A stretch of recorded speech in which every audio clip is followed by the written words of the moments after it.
Pour continuer sur le sujet des micros, je vous ai principalement montré des micros en XLR. XLR, c'est un format avec des gros câbles en analogique.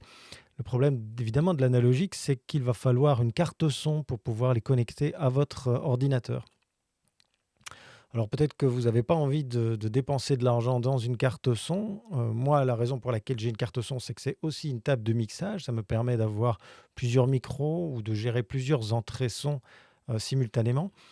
Mais si vous n'avez pas envie de mettre de l'argent dans une carte son ou simplement pas le besoin, il existe des micros similaires à ces micros dynamiques qui sont directement en USB.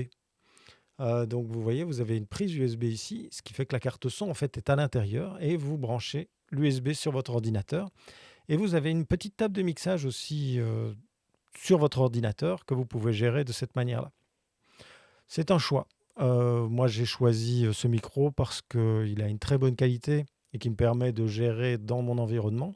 J'aime bien avoir des systèmes et des solutions qui sont indépendantes parce que si c'est l'ordinateur qui doit tout gérer, il y a des moments où il commence à perdre la boule et puis pouf, il s'arrête en plein milieu d'une conférence. C'est très ennuyant. Donc j'aime bien avoir des outils distincts avec des hardware distincts pour le plus de choses possible.